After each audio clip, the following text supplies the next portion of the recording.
Hello दोस्तों, मैंने आपको पिछले लेक्चर में डायमेंशन के बारे में बताया था। अब इस लेक्चर में मोशन के बारे में पढ़ेंगे। मोशन आप लोग क्लास 9th क्लास में भी पढ़ चुके होंगे। अब मोशन वहीं से बेसिक शुरू करेंगे और बेसिक से आप लोगों को स्टैंडर्ड तक पहुंचाएंगे। इससे पहले आप लोगों को बेसिक टर्म कुछ है जो आप लोग जानते होंगे, उससे पहले जानना जरूरी है। जो इस प्रकार हम लिख रहे हैं, फिर उसके बाद आपको समझाएंगे। देखिए, आप लोग इस 3 पॉइंट के बारे में पढ़ चुके हैं, लेकिन फिर से समझने का प्रयास करेंगे। अब डिस्प्लेसमेंट है। डिस्प्लेसमेंट के बारे में आप समझते होंगे कि न्यूनतम दूरी माने minimum distance between 2 point is known as displacement. जैसे एक एग्जांपल समझाने का प्रयास करते हैं। मानते हैं कि आपका एक खेत है, एक फील्ड है जो रेक्टेंगल शेप का है। अगर राम को ए से बी पॉइंट की ओर जाना है तो ऐसे जा रहा है, लेकिन यदि श्याम को जाना है तो श्याम चालाक है और ऐसे चला जाता है। यानी श्याम को कम दूरी तय करना पड़ रहा है, कम डिस्टेंस तय करना पड़ रहा है। यानी इससे मैक्सिमम मिनिमम डिस्टेंस नहीं हो सकता है। यानी 2 पॉइंट के बीच मिनिमम डिस्टेंस को डिस्प्लेसमेंट कहते हैं। यानी ये क्या हो गया? डिस्प्लेसमेंट। डिस्प्लेसमेंट डिस्प्लेसमेंट इसके अलावा वो कैसे भी जाएगा, ऐसे जाए चाहे ऐसे जाए, उसको कहेंगे डिस्टेंस। यानी डिस्प्लेसमेंट को हम लिख सकते हैं, आप लिखना चाहे तो लिख सकते हैं, minimum distance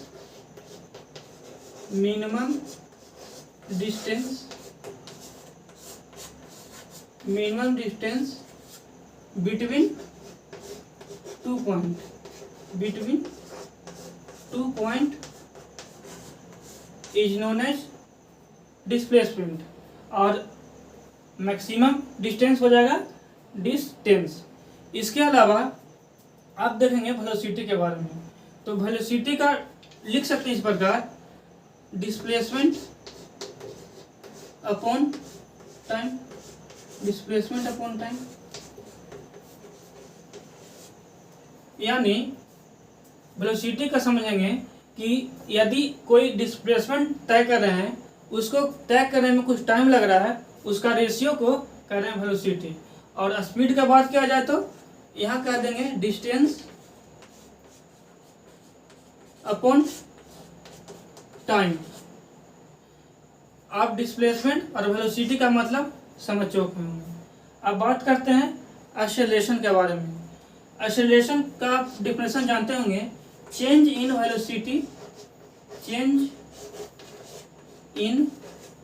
velocity upon time. और चेंज कितना होगा? चेंज बोले तो 2 से 4 या 4 से 2, यानी final velocity minus initial velocity upon time. ये एक्सेलरेशन हो गया। लेकिन वास्तव में आपको एक्सेलरेशन के बारे में अभी भी समझ में नहीं आया होगा कि एक्सेलरेशन होता क्या। आप सिर्फ जानते हो कि change in velocity upon time या वेलोसिटी अपॉन टाइम कहते होंगे। जब आप बाइक चलाते होंगे तो देखते होंगे कि आप स्टार्टिंग में 20 किलोमीटर पर सेकंड की रफ्तार से आपका बाइक चल रहा है, लेकिन जैसे जैसे आप स्पीड बढ़ाते हैं तो देखते हैं कि 20 से 30 हो गया, 20 से 40 हो गया। यानी आपका स्पीड चेंज हो रहा है, और टाइम के रिस्पेक्ट में इसी चेंज को क्या कहते हैं? एक्सेलरेशन कहते हैं। अब उम्मीद करते हैं कि आपको एक्सेलरेशन के बारे में अच्छे से समझ में आ गया होगा। अब देखते हैं इस पर कैसे कैसे कुछ छोटा छोटा न्यूमेरिकल ऑब्जेक्टिव प्रश्न पूछे जाते हैं।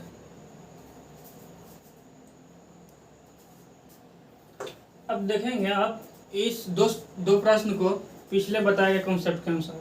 अब एक कॉन्सेप्ट है, what is the ratio of velocity to speed. यानी वेलोसिटी और स्पीड का हमको रेशियो क्या हो सकता है, वेलोसिटी और स्पीड का। आप जरा सोचिए, वेलोसिटी इक्वल टू होता है डिस्प्लेसमेंट अपॉन टाइम, और स्पीड बराबर होता है डिस्टेंस अपॉन टाइम। यानी जब भी वेलोसिटी होगा तो डिस्टेंस डिस्प्लेसमेंट अपॉन टाइम होता है भाई, और ये होता है डिस्टेंस अपॉन टाइम।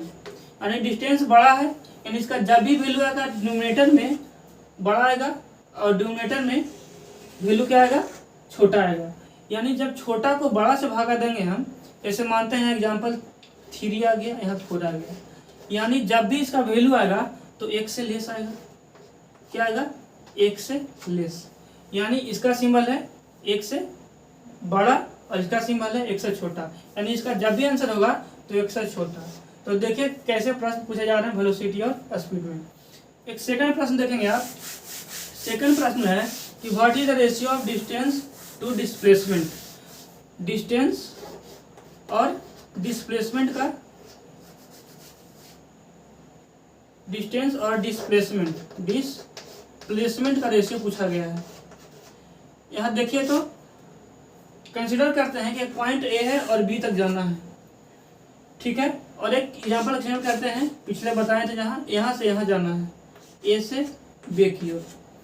तो देख रहे हैं जब डिस्टेंस हम ले रहे हैं तो ए से बी की ओर जा रहे हैं, यानी दूरी क्या हो रहा है, यहाँ पे दूरी 4 एग्जाम्पल के तौर पर मान रहे हैं कि यहाँ से यहाँ 4 है और यहाँ से यहाँ 2 है। तो देख रहे हैं कि हमेशा वैल्यू क्या आ रहा है, 1 से बड़ा। यहाँ पर देख रहे हैं तो यही रास्ता है, डिस्टेंस भी यही है और डिस्प्लेसमेंट भी यही है। यानी हम कह सकते हैं कि डिस्टेंस और डिस्प्लेसमेंट दोनों बराबर हैं, यानी दोनों आपस में कट जाएंगे। यानी इस दोनों का रेशियो जब भी होगा या तो 1 हो जाए या 1 से बड़ा होगा, 1 से छोटा कभी होगा नहीं। अगर 1 से छोटा हो जाएगा तो डिस्टेंस भी होगा नहीं और डिस्प्लेसमेंट हो जाएगा। एक ही कंडीशन है कि दोनों बराबर हो सकता है, तो डिस्टेंस और डिस्प्लेसमेंट, यानी आंसर मेरा सही हो गया। देखिए 1 से हमेशा बराबर हो जाए चाहे 1 से बड़ा हो जाए, इस प्रकार आंसर ये हो जाएगा। अब कुछ अलग टाइप के प्रश्न देखेंगे, मोशन ऑफ इक्वेशन, जो कि आप पहले पढ़ चुके हैं। इसको हम अब मिटाते हैं। देखिए आप लोग अब मोशन ऑफ इक्वेशन के बारे में बताते हैं। जैसे आप लोग पढ़ चुके होंगे v बराबर u प्लस 80 और s बराबर ut प्लस हाफ 80xr और vxr equal to exr plus 2s। जहाँ u क्या है, u फाइनल वेलोसिटी, इसको अंतिम वेग कहते थे। u initial velocity, u final velocity है, यहाँ पे लिख देते हैं साइड में हम। v equal to final velocity, final velocity, u equal to initial velocity, initial velocity, और a इक्वल टू एक्सीलरेशन है, एक्सीलरेशन, और s इक्वल टू डिस्प्लेसमेंट, और t इक्वल टू टाइम आप लोग जान ही रहे हैं। ये सारे चीज़ आप पहले से जान रहे हैं, इसका प्रूफ भी आप कर चुके होंगे, यहाँ भी प्रूफ करेंगे, लेकिन यहाँ पे प्रूफ करने का तरीका अलग होगा।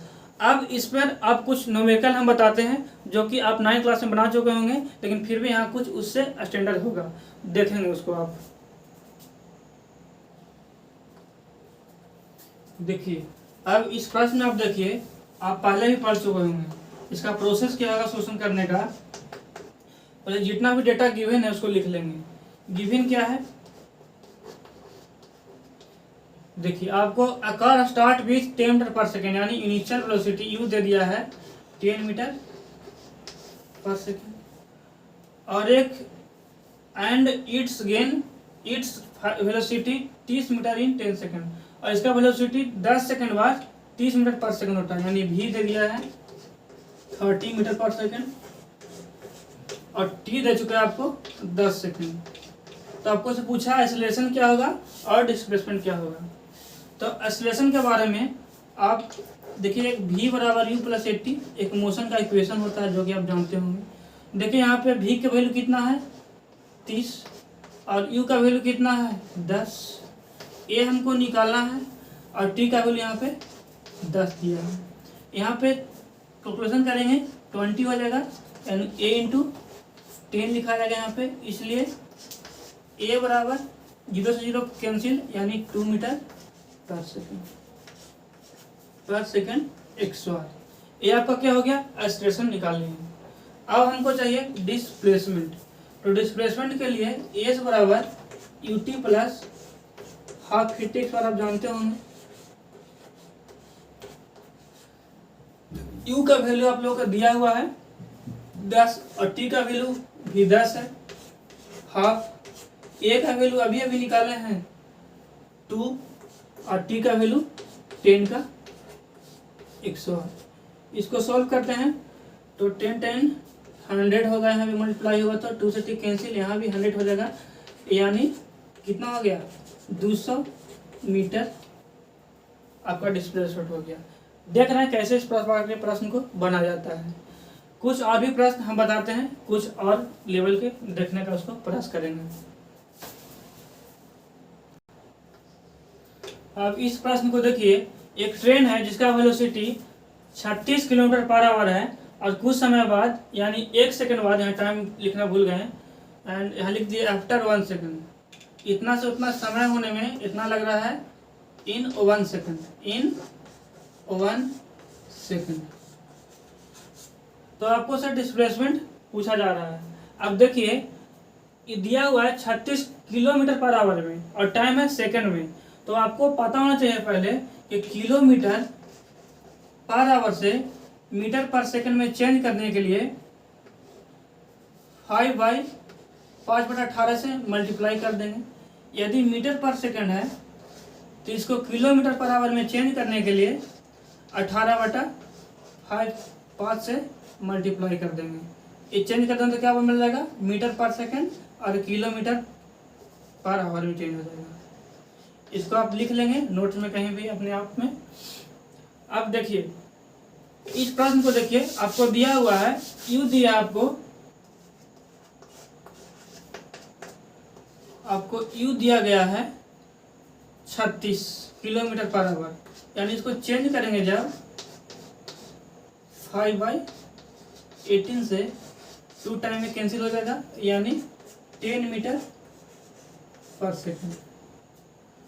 और सिमिलरली भी आपको देखिए, भी दिया हुआ है 72, यानी ये हो जाएगा 72 5/18, यानी कितना आ जाएगा 20 मीटर पर सेकंड। और टाइम इतना होने में कितना लग रहा है 1 सेकंड। आपको चाहिए क्या एस। एस के लिए आपको फार्मूला जानते हैं यूटी प्लस हाफ 80 108। अब देखिए यहाँ पे आपको यू मालूम है लेकिन यहाँ पे ए मालूम नहीं है, तो ए इसको निकालेंगे उसके बाद ही बनेगा। आपको ए के बताए हैं हम, ए का फार्मूला होता है चेंज इन वेलोसिटी यानी v से u अपॉन टाइम। देखिए तो कितना हो रहा है 20 माइनस 10 अपॉन और टाइम कितना 1 सेकंड, यानी एक्सेलरेशन हो गया 10 मीटर पर सेकंड 108।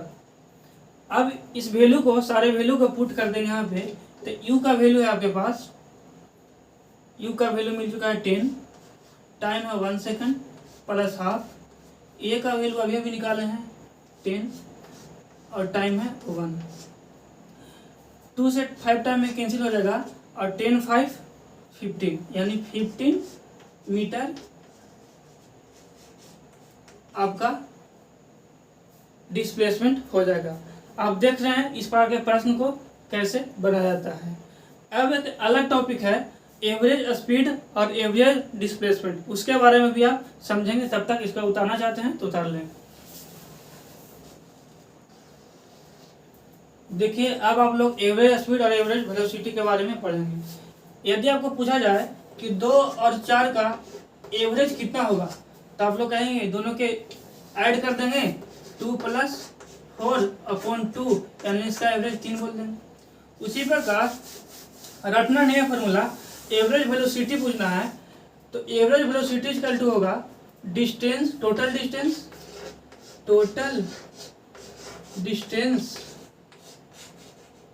डिस्टेंस सॉरी वेलोसिटी है तो यहाँ डिस्प्लेसमेंट लिख देंगे, टोटल डिस्प्लेसमेंट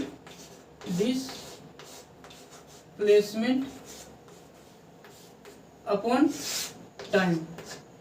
टोटल टाइम लिख देते हैं, total time.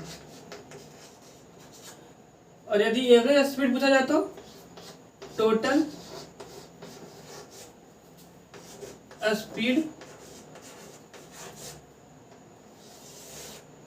Sorry total distance upon total time. इसको आप लोग समझ भी गए होंगे, आप लिखना चाहते हैं तो लिख लेंगे। देखिए अब आप इस प्रश्न को देखेंगे। कार्य प्रश्न में कोई आदमी है जो P पॉइंट से Q पॉइंट तक 40 मीटर पर सेकंड वेलोसिटी से जाता है और वापस 20 मीटर पर सेकंड वेलोसिटी से आ जाता है, तो उसका एवरेज स्पीड निकालिए। देखिए इसका फिगर बनाते हैं। एक P से Q पॉइंट है, एक आदमी था 40 के स्पीड से जा रहा है और 20 के स्पीड से वापस आ रहा है। मान लेते हैं कि इसका दूरी टोटल 12 लेंथ था। अभी भी आपको बताए हैं कि average velocity equal to total distance upon time, total displacement upon time. अब देखिए यहाँ पे टोटल डिस्प्लेसमेंट कितना है, आदमी 12 जाएगा और 12 वापस आएगा, यानी चलिए एल ही मानते हैं, एल जाएगा और एल आएगा वापस, यानी टोटल हो जाएगा एल प्लस एल 12 टोटल हो जाएगा। अच्छा टाइम कितना लगेगा जाने में, तो एल जब दूरी है तो L upon 40 plus L upon 20 यहाँ पे 40 एलसीएम होगा, इसको लिख सकते हैं आगे 2l अपॉन 40। जब एलसीएम लेंगे आप 40 एलसीएम लेते हैं यहाँ पे, तो यहाँ l हो जाएगा और यहाँ पे 2l हो जाएगा, यानी 2l अपॉन 3l और 40 ऊपर चला जाएगा, एल से एल कैंसिल हो जाएगा, यानी इसका average velocity 80/3 metre per second इसका एवरेज वेलोसिटी होगा। देख रहे हैं कैसे आ रहा है। यदि प्रश्न में आपको एल का वैल्यू दिया जाता है, जैसे मानते एल का दे देता है 50 मीटर, तो आप इस स्थिति में एल के वैल्यू 50 पुट कर देंगे। अब आप लोग को एक न्यूमेरिकल दे रहे हैं जो आपको खुद से बनाना है, तब तक इसको आप उतारना चाहते हैं तो उतार सकते हैं। अब इस प्रश्न को देखेंगे आप, इसमें लिखा गया है कोई आदमी है जो 10 मीटर की दूरी 2 मीटर पर सेकंड की रफ्तार से तय कर रहा है और 20 मीटर की 4 मीटर की रफ्तार से, तो आपको एवरेज वेलोसिटी निकालना है। तो आपको ये डेटा सब कुछ दिया गया है, आप इसको खुद से अभी बनाने का ट्राई करेंगे। अब आप लोग ट्राई कर लिए होंगे, देखिए कैसे बनेगा।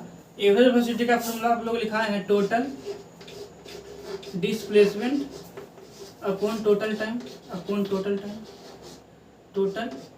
टाइम। यहाँ पर देखेंगे टोटल डिस्प्लेसमेंट कितना आपका 10 मीटर और 20 मीटर, यानी 10 + 20 मीटर। और टाइम कितना लग रहा है आप लोग को, देखिए 10/2 प्लस फिर देखिए 20/40। टाइम चाहिए तो टाइम पर आप जानते हैं स्पीड इंटू वेलोसिटी से, sorry speed equal to velocity.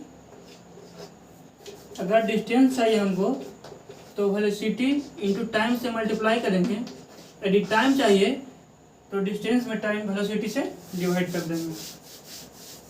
अब देखिए यहाँ पे ये 30 हो जाएगा और ये 5 हो जाएगा और ये भी 5 हो जाएगा, 5 10 हो जाएगा, यानी इसका एवरेज वेलोसिटी 3 मीटर पर सेकंड आ गया।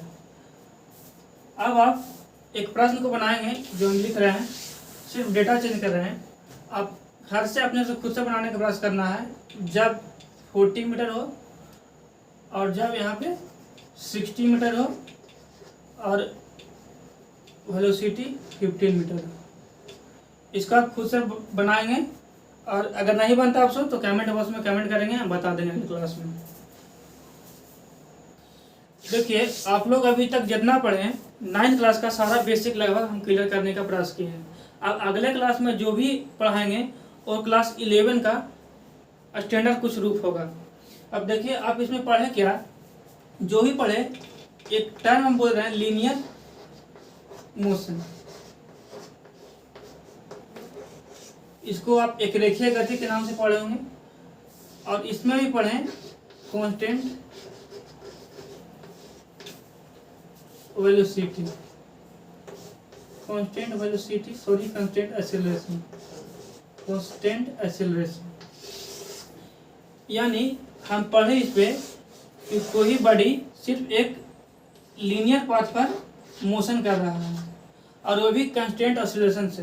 कांस्टेंट एक्सेलरेशन से बोले तो कि अगर उसका एक्सेलरेशन 2 मीटर पर सेकंड है तो 2 मीटर पर सेकंड से ही तय कर रहा है। लेकिन वास्तव जीवन में हम लोग का ऐसा होता नहीं है कि हम कांस्टेंट स्पीड से या कांस्टेंट वेलोसिटी से हम किसी दूरी को तय करते हैं। देखिए यदि हम कोई न्यूमेरिकल सोल्व कर रहे थे तो एक्सेलरेशन आ रहा था निकाल के 2 मीटर पर सेकंड, और उस न्यूमेरिकल में इस वैल्यू को हम रख रहे थे जो कि हमेशा सेटिस्फाइड हो रहा था।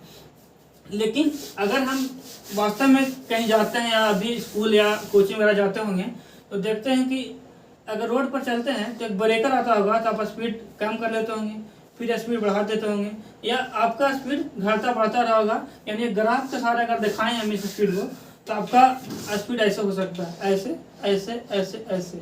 यानी आपका स्पीड ऐसा नहीं है, आपका जो एक्सेलरेशन है ऐसा कांस्टेंट 2 मीटर पर सेकंड नहीं है। तो आप जो भी अभी पढ़ें 9th में पढ़ें वो कांस्टेंट एक्सेलरेशन वाला टॉपिक पढ़ें। लेकिन जब 11 में आप आ रहे हैं तो कांस्टेंट एक्सेलरेशन नहीं रहेगा, आपका एक्सेलरेशन चेंज होते रहेगा। अब उसके अगले क्लास में पढ़ेंगे। तब तक के लिए धन्यवाद। अगर आपको कुछ समझ में नहीं आया तो कमेंट कर सकते हैं। तब तक के अगले क्लास में फिर मिलते हैं।